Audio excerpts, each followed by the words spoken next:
السلام علیکم حضرات. ہم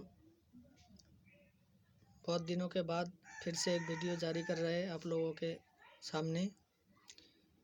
ہم یہ بھی جانتے ہیں کہ ہمارا ویڈیو میں زیادہ ویوز نہیں آ رہا ہے کیونکہ ہم ابھی چینل میں نئے ہیں، لیکن ہم کوشش کرتے ہیں کہ زیادہ سے زیادہ لوگوں تک ہماری باتیں پہنچے. تو آج بات کریں گے سنبل کے بارے میں. 2-4 بات بتائیں گے کیونکہ وہ ابھی معاملہ چل رہا ہے فی الحال میں. تو ہم یہ کہنا چاہتے ہیں سنبل کے بارے میں کہ سنبل کے بارے میں نہیں. لوگ جو کہہ رہے ہیں سنبل میں مسجد توڑے جا رہے ہیں، وہاں پہ سروے ہو رہا ہے، یا اس سے پہلے ایودھیا میں ہوا، یا گیان بیپی میں ہوا، متھرا میں ہوا، جو بھی ہے. تو ہمیں اس طرح سے نہیں دیکھنا چاہیے چیزوں کو. ہمیں اس طرح سے دیکھنا چاہیے یا بولنا چاہیے کہ پورے بھارت میں ہو رہا ہے، تاکہ پورے بھارت کے لوگوں کو پتہ چلے، پورے بھارت کے مسلمانوں کے اوپر اثر ہو. اگر ایک جگہ کے بارے میں بولیں گے تو اسی جگہ کے لوگوں کو اثر پڑے گا، اور باقی جگہ کے جو لوگ ہیں وہ سوچیں گے ارے ہمارے یہاں تو نہیں ہو رہا ہے نا، اور سوچ بھی رہے اس طرح سے. تو پوری بھارت میں، اور حقیقت میں پوری بھارت میں ایسا حال ہے ابھی. تو پورے بھارت کے بارے میں بتانا چاہیے کہ پورے بھارت میں ایسا ہو رہا ہے، مسلمانوں کے اوپر ظلم ہو رہا ہے، مسجدوں کو توڑا جا رہا ہے، سروے کے نام پہ ڈھونگ رچا جا رہا ہے، اور جلوس کے نام پہ انب شنب بکا جا رہا ہے اور مسلمانوں کو اکسایا جا رہا ہے.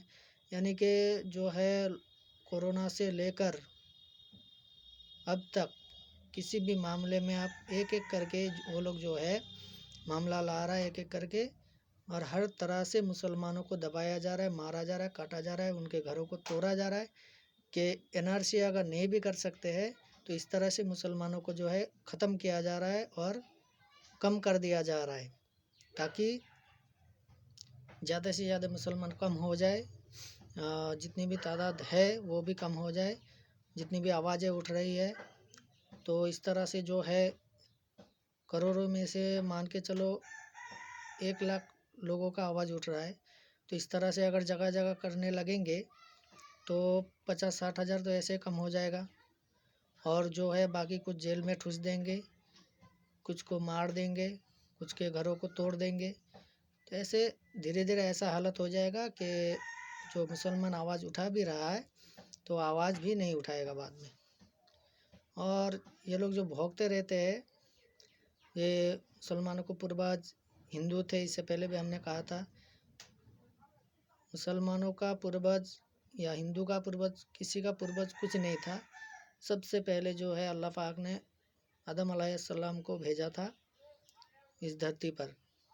اس کے بعد چلتے پھرتے الگ الگ سے لوگوں نے اپنا دھرم بنایا، جو پیغمبر آئے، نبی آئے، ان کے انوسار چلنے لگے، جس کے انوسار چلنے لگے. لیکن یہ بھگوان جس کو مان رہے ہیں، تو یہ بھگوان ان کا اصل میں ہے ہی نہیں، یہ خود انہوں نے بنایا ہے. کسی بھی دھرم، ان کے سناتن دھرم میں بھی ایسا نہیں ہے کہ مورتیوں کو پوجو یا اس کو بھگوان مانو، اس کو بھگوان مانو. آیا ہے، اوتار آیا ہے، ان کے حساب سے بھگوان کا اوتار آیا ہے، لیکن ان کو وہ لوگ بھگوان مان رہے ہیں. اچھا چھوڑو، جو مان رہے، ہم تو نہیں ہم ایک اللہ کو مانتے ہیں اور ان کے رسول صلی اللہ علیہ وسلم کو مانتے ہیں، اور الحمدللہ ہم مسلمان ہیں. تو میں یہ کہنا چاہتا ہوں، کچھ لوگ یہ بھی کہہ رہے ہیں کہ 5 فٹ کھودنے پر مندر اور 5 پیڑھی پیچھے جانے پر ہندو ملیں گے پوروج.